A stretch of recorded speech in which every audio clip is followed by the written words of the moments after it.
क्या कहना चाहेंगे बाकी हम चारों लोग?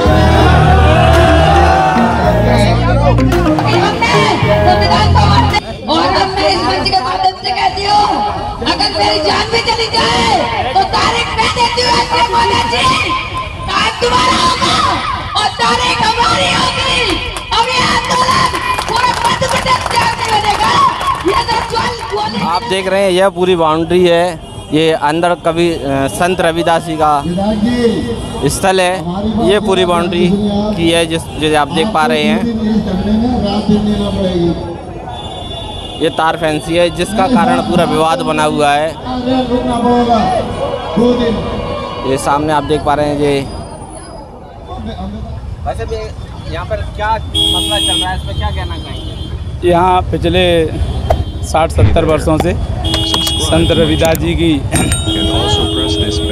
भजन मंडली और कीर्तन यहाँ होते थे। संत रविदास जी की छाया चित्र पर यहाँ पुष्पांजलि रोज हमारे सभी वरिष्ठ जन करते थे। तो ये मांग चल रही है कि ये संत रविदास जी का यहाँ सत्संग स्थल था और सत्संग स्थल बने, संत रविदास जी की मूर्ति लगे और ये जगह समिति को अलॉटमेंट किया जाए विधिवत, जिससे यहाँ आने वाले समय में निर्माण होकर संत रविदास जी का अच्छा भव्य स्मारक बन सके। पहले से चल रहा था, ऐसे कोई भी व्यक्ति कैसे आगे कब्जा कर सकता है? नहीं, कब्जा कैसे कर सकता है? शासन के रहते हुए कोई कब्जा नहीं करेगा।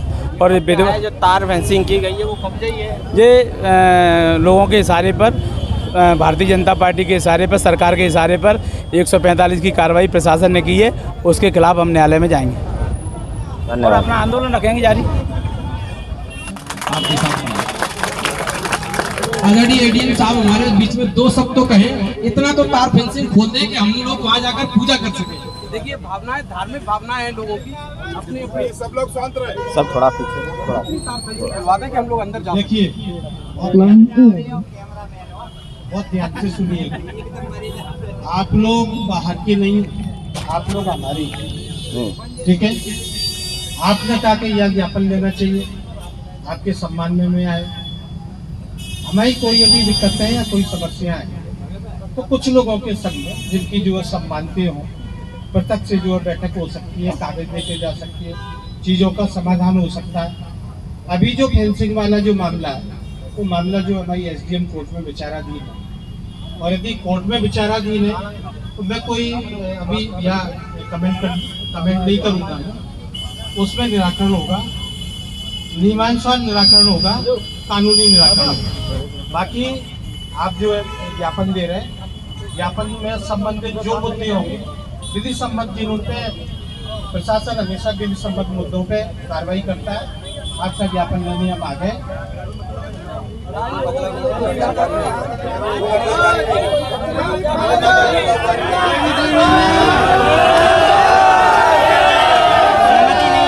सभी लोग बीच में नहीं बोले,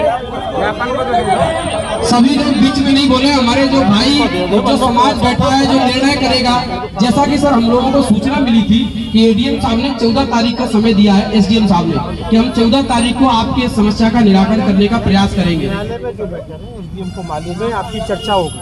हाँ, पता नहीं क्या चर्चा हुई थी 14 न्यायालय के मैटर पर नहीं। एसडीएम साहब भी हमारे बीच में उपस्थित हैं, तो क्यों ना मेरे शब्दों में नहीं उनकी शब्दों में सुन लेंगे क्या कहा था एसडीएम साहब ने। एसडीएम साहब यहाँ है, आदरणीय एसडीएम साहब हैं, जिनसे चर्चा हुई थी वो यहाँ पर उपलब्ध है। तो मैं निवेदन करूंगा कि दो शब्द वो अपने भी कह दें तो सभी लोगों को सब लोग सुन लेंगे। आदरणीय एसडीएम साहब, आदरणीय सर, सभी सम्मानीय लोग, आप लोग जानते हैं कोर्ट का प्रकरण है, उस कोर्ट के प्रकरण पे सार्वजनिक जगह पे चर्चा नहीं होती। सभी पढ़े लिखे लोग हैं और हमने जब आपका पूरा दल आया था उसके साथ बैठ के चर्चा करी थी और उनके साथ पूरी कोई भी बात है वो हम कोर्ट के प्रकरण को यहाँ सार्वजनिक रूप से चर्चा नहीं कर सकते। आप आइए, हमारे एडीएम साहब ने आपको बुलाया, आप आइए, बैठ के चर्चा करेंगे, हम इसका हल निकालेंगे, लेकिन यहाँ पर कोर्ट के प्रकरण पर कोई चर्चा नहीं हो सकती। सर बताइए क्या कहेंगे इसमें?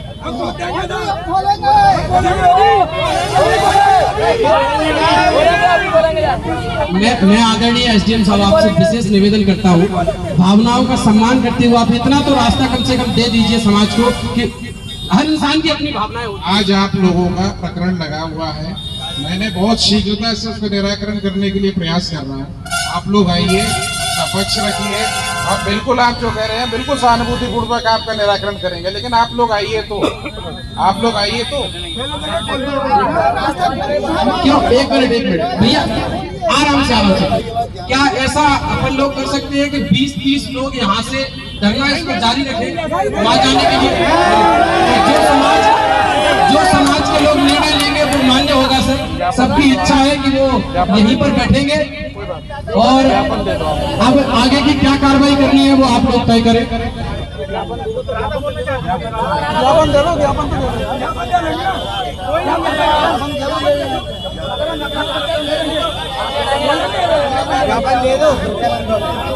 हेलो सभी साथियों को, बहुजन समाज के सभी भाइयों को कोटि कोटि नमन करती हूँ। और मैं ये कहना चाहती हूँ, एक राजा नहीं 10 राजा कुर्बान हो जाए। अगर आप लोग चाहते हो कि हमें न्याय मिले तो यहाँ से कोई नहीं जाएगा। मेरे पिता मेरे साथ है, मेरी लाश उठाने जाएंगे।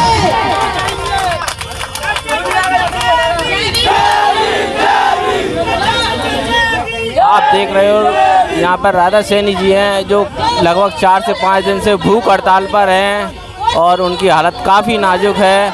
एसडीएम साहब खुद मौजूद हैं, वह ज्ञापन लेने के लिए आए, बट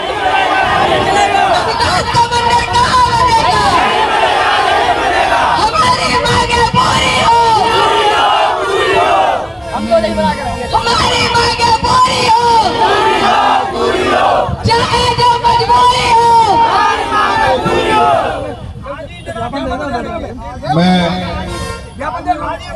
एसडीएम महोदय जी से कहना चाह रहा हूं, फिर भी निवेदन करते हुए कहना चाह रहा हूं कि शायद आपको ये 200-500 लोग दिख रहे हैं। हम नहीं चाहते कोई, हम बाबा साहब के विधि विधान संविधान को मानने वाले लोग हैं। जैसा कि एसडीएम महोदय जी ने जब पहले कहा था कि आप हमें एक शपथ पर लिख कर दीजिए, हम आपकी कंडीशंस के अनुसार चलने को तैयार। आखिर ऐसी दिक्कत कहाँ आ रही है? भाई मैं पूछना चाहता हूँ, पारस जैन ने यहाँ आपत्ति लगाई, पारस जैन का यहाँ है क्या? आज अगर 60 से 70 वर्षों से यहाँ बहुजन समाज के लोगों का आधिपत्य रहा है या पत्थर का फल रहा है, 20 साल से लगभग आस्था को ध्यान में रखकर सत्संग रवि स्थल रहा है, तो फिर आखिर दिक्कत कहाँ आ रही है? भाई एक छोटी सी बात है कि हमारे जो संत महात्मा है वो आज बाहर बैठने को तैयार। मैं कहता हूँ आप किसी देवी देवता में आस्था रखते हैं, आपके मंदिर को बंद कर दिया जाए, आपके दिल पर क्या बीतेगी? भाई आप भी भावनात्मक है, हम भी भावनात्मक है, तो मैं चाहता हूं कि कोई ऐसा विकल्प निकाला जाए, अन्यथा वही होगा आप कहेंगे कि हमने कानून का उल्लंघन किया है। आज ये बेटी अपनी जान देने को तैयार, इतनी बड़ी बात नहीं है आपके लिए। आप हमें अपनी शर्त बताइए कि हमारी शर्तों के अनुसार आपको ऐसे चलना पड़ेगा, हम चलने को तैयार है, लेकिन उस शर्त में हम इतनी सी शर्त मांगते हैं आपसे कि आप इसका रास्ता खोल दें, और यथास्थिति हम नहीं चाहते 1 फुट की जगह खोल दें, जिससे हमारे महाराज, केवल महाराज जो हमारे संत जी हैं वो जा सके और पुष्प अर्पित कर सके।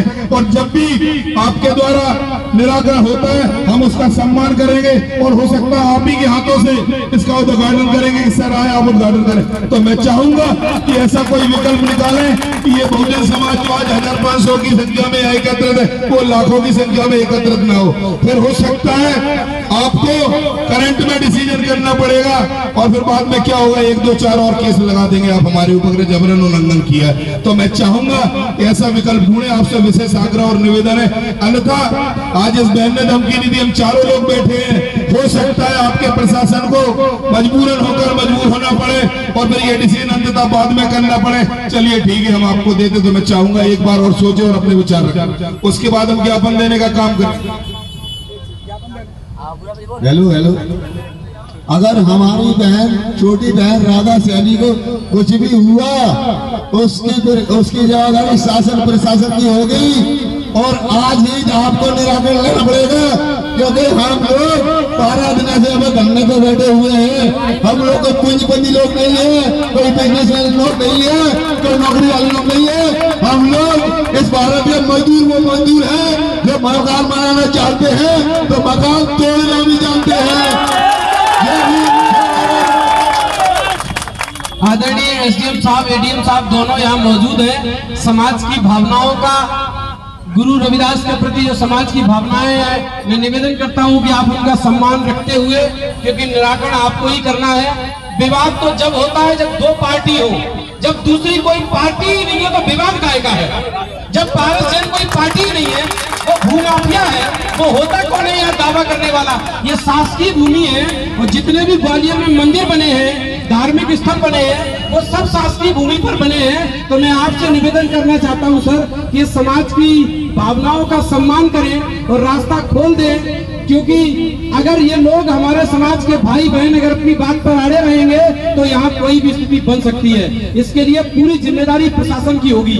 आप हमारी भावनाओं को कुचल रहे हैं, आप उनका दमन कर रहे हैं, ये ठीक नहीं है। क्योंकि अगर आप समाज का सम्मान नहीं कर सकते हैं तो कम से कम इतना तो कर दीजिए, जगह नहीं दिला पा रहे तो रास्ता तो खोल दीजिए। आज अगर हम जाकर, आपने कभी जाकर अचलेश्वर मंदिर में ताला डाला है, आपने कभी जाकर इस मंदिर की जो हमारा द्वारकाधीश मंदिर है इसमें कभी तार फेंसिंग की है? आपने हमारे गुरु रविदास के मंदिर पर तार फेंसिंग कर दी? ये कौन सा तरीका है आपका? हम इससे बिल्कुल सहमत नहीं है। आप तार फेंसिंग को खोलिए, इतना तो रास्ता हम लोगों को दे दीजिए कि हम लोग जाकर वहाँ पूजा कर सके। ये हमारे सम्मान का मामला है, स्वाभिमान से जुड़ा हुआ है, ये धार्मिक मामला है और धार्मिक मामलों में हमारा संविधान हमको ये आजादी देता है हर धर्म के व्यक्ति को उपासना करने की और अपने मंदिर में जाने की, ये संविधान हमको आजादी देता है। तो मैं आपसे निवेदन करना चाहता हूँ, मंदिर कहाँ बने, पिताजी का मंदिर कहाँ बने, जो मजबूरी हो, जो मजबूरी हो, ज्ञापन के लिए अभी कुछ निर्णय तो करें साहब, इतना तो कर दें भाई। देखिए विवाद की स्थिति जब होती है, आप अभी तक क्या उसके द्वारा भूमाफिया के द्वारा नहीं ज्ञापन की, जब आप कोई बात ही सुनने को तैयार नहीं है तो क्या ज्ञापन देंगे? आप बताइए।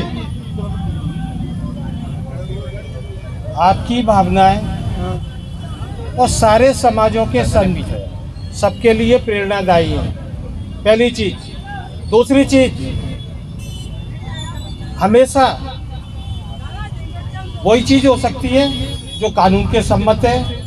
आप लोग बैठेंगे, दस्तावेज देखेंगे, एसडीएम कोर्ट में एक केस चल रहा है और जो न्यायालयीन प्रकरण है, जिनकी भी जानकारी है, न्यायालयीन प्रकरणों का निराकरण यहाँ खड़े खड़े नहीं किया जाता। आप पक्षकार हैं, उसमें जो निर्णय होगा आप कागज जरूर दीजिए और शासन से संबंधित जो भी मुद्दे हैं, शासन से संबंधित जो भी मुद्दे हैं, आप हमारे लोग हैं, आप हमारे लोग हैं। आप जब भी जो है 4 प्रमुख लोग आएंगे, हम हमेशा संवेदनशील हैं, सभी के लिए संवेदनशील है, आपके लिए भी संवेदनशील है। और चूंकि मुझे बोला गया था, कहा गया था कि यहाँ आके ज्ञापन देना है 2 मिनट में और वो लोग परेशान ना हो, उनके सम्मान की बात है। आपके सम्मान में मैं आया हूँ। यदि आप ज्ञापन दे रहे हैं तो मैं सहर्ष, ज्ञापन के समय पे कोई शर्त नहीं होती, मैं सहर्ष आपका ज्ञापन दे रहा हूँ। प्रशासन संवेदनशील है, आप लोगों में प्रबुद्ध जन भी हैं, वो सारी चीजों को समझते हैं। मैं ज्ञापन दे रहा हूँ, ठीक है। अब निर्णय आपको करना है। यदि ज्ञापन दे रहे हैं तो ज्ञापन दें और उसके बाद में आगे की जो भी विधि सम्मत चीजें, प्रशासन सभी में साथ है। एक बार पहले सारे लोग मत बोलो, 2 मिनट पहले बात सुनो। आज एडीएम साहब जहाँ आए हैं, एसडीएम साहब, तहसीलदार मगरम भाई, इनसे समय ले लो। इस प्रकरण का निराकरण में 2 दिन, 4 दिन, 5 दिन, 10 दिन में हमें करके दे देंगे।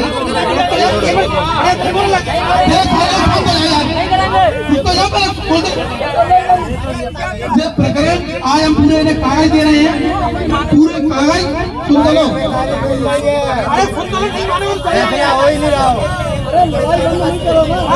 बताओ, अगर वो अपनी बात ही नहीं रखेंगे, निराकरण होता है, चिल्ला दे रहे हो तो बोले चले जाओ। तो मेरी बात तो सुन लो।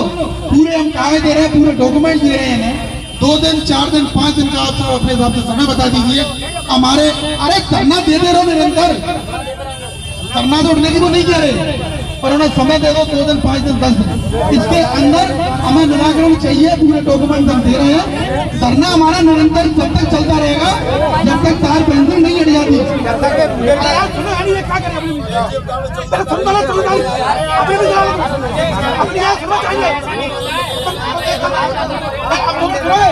ये धरना जब तक निरंतर चालू रहेगा जब तक तार फेंसिंग नहीं हट जाती।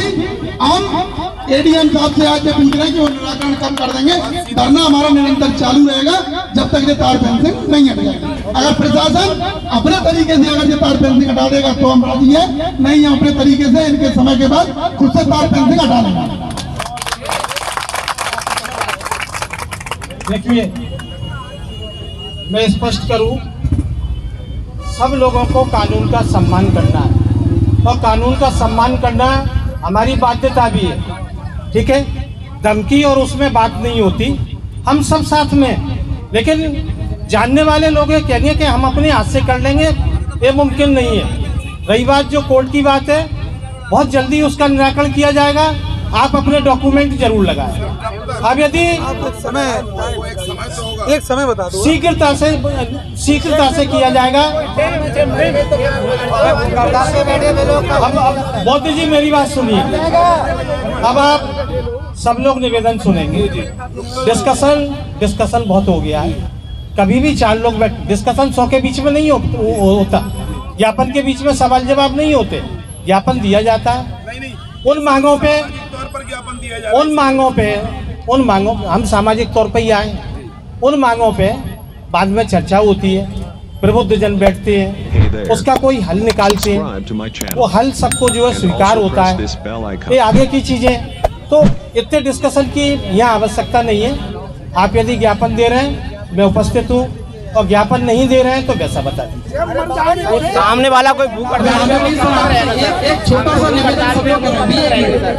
छोटा सा निवेदन कर रहे हैं सर। आप ये बताइए, जब हम मान रहे हैं ये शासकीय भूमि है, हम क्यों कहें, लेकिन सारे मंदिर शासकीय भूमि पर बने हैं। आप हमारी आस्था के साथ चोट क्यों कर रहे हैं?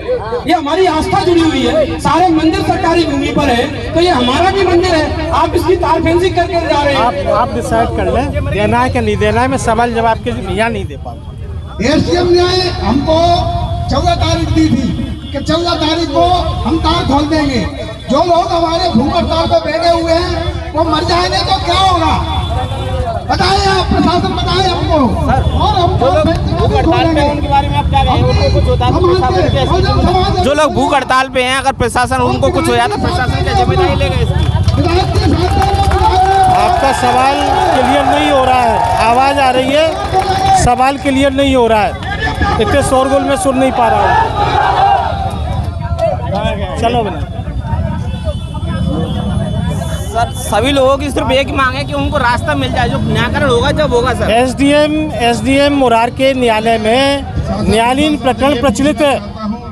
जिनकी डिमांड है वो अपने कागजात, स्वामित्व के कागजात, कब्जे के कागजात न्यायालय में पेश करने पड़ेंगे, और न्यायालय का जो आदेश होगा वो सभी के लिए मान्य करे। इनका कहना है विपक्ष तो कोई यही नहीं है ना, जो कोई भी व्यक्ति इस तरीके से कैसे... वो प्रकरण मैंने नहीं देखा है, जो न्यायालय में चल रहा है उसके बारे में उसका निराकरण न्यायालय में होगा।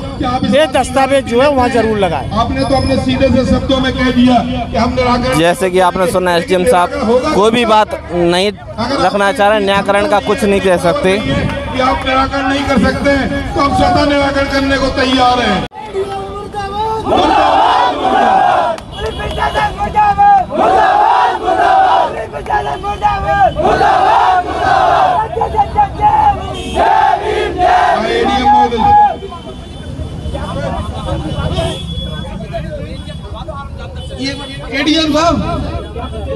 एडीएम साहब यहाँ ज्ञापन देने को तैयार है। एडीएम साहब गाड़ी में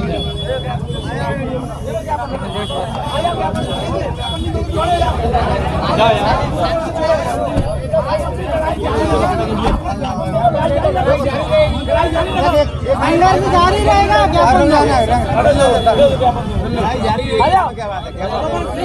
सभी साथियों बिल्कुल शांति से ज्ञापन दिया जा रहा है, और शासन प्रशासन से हमारा बिल्कुल खुला निवेदन है कि सभी मंदिरों में आस्था सभी लोगों की लगी है।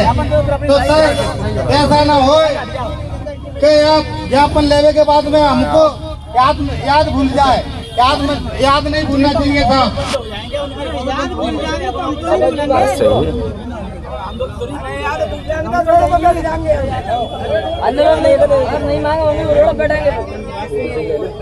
दूसरी कॉपी की प्राप्ति ले लें। आप देख पा रहे हैं एसडीएम साहब घटना स्थल पर स्वयं आए हैं और सभी लोगों से ज्ञापन लिया गया है।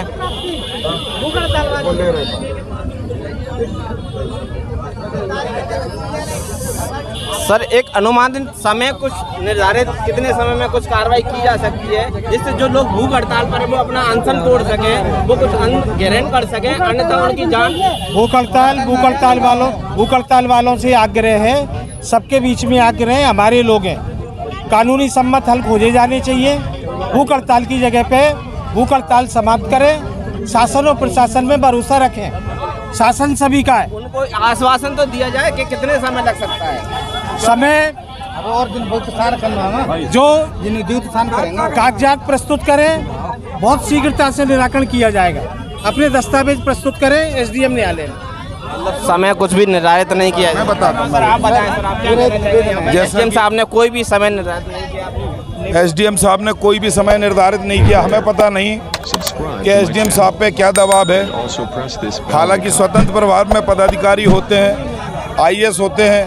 भाई जब हजारों लोग 500 लोग अगर रोडों पर उतर आए हैं और उसके बावजूद भी एसडीएम साहब को एडीएम साहब कोई संतोषजनक जवाब नहीं दे रहे, तो मैं क्या कह सकता हूँ। यह पूरी जो पब्लिक है वह समझने को तैयार और मानने को तैयार कि शासन प्रशासन हमारा सहयोग नहीं कर रहा है। जो हमारे बहुजन बहन हैं वो अनशन पे बैठी हैं, अगर उनको कुछ हो जाता है उसकी जिम्मेदारी। अगर हमारी जो बहुजन बहना अनशन पर बैठी हैं, अगर उनको कुछ होता है तो इसका जिम्मेदार शासन प्रशासन होता है। मैं इस लाइव के माध्यम से भी शासन प्रशासन को आगाह करते हुए और सूचना देते हुए कहना चाहता हूं कि जल्द से जल्द अगर तार फेंसिंग खोली गई तो ठीक, अन्यथा ये बहुजन समाज स्वतः निर्णय लेने को तैयार होगा। आप देख पा रहे हैं काफ़ी ज़्यादा आक्रोश में लोग हैं और यहाँ पर प्रशासन भी अपनी बात पूरी तरीके से नहीं कह पा रहा है। एडीएम साहब का क्या कहना है? एसडीएम साहब का क्या कहना है, कब तक कुछ? हालांकि एसडीएम साहब ने पहले 10 तारीख दी थी, आज 14 तारीख है, तो कोई संतोषजनक रिजल्ट निकल कर नहीं आया। हो सकता है ये संपूर्ण बहुजन समाज हम चारों भाइयों का कंधे से कंधा मिलाकर साथ देगा और बड़े जन आंदोलन की तैयारी की जाएगी। जैसा कि आप सुन पा रहे हैं, कोई भी समय निर्धारित नहीं हो पाया है, तारीख पर तारीख बढ़ती जा रही है। अभी भी आज जो तारीख लास्ट 14 तारीख दी गई थी, आज भी कोई भी बाउंड्री नहीं खोली गई है, तार फेंसिंग नहीं खोली गई है और काफ़ी तादाद में बहुजन समाज यहाँ पे इकट्ठित होता जा रहा है। आप देख पा रहे हैं एसडीएम साहब भी यहाँ से ज्ञापन दे दिया गया है, उनको जाने की तैयारी में, लेकिन किसी प्रकार की बहुजन समाज को कोई भी राहत नहीं दी गई है।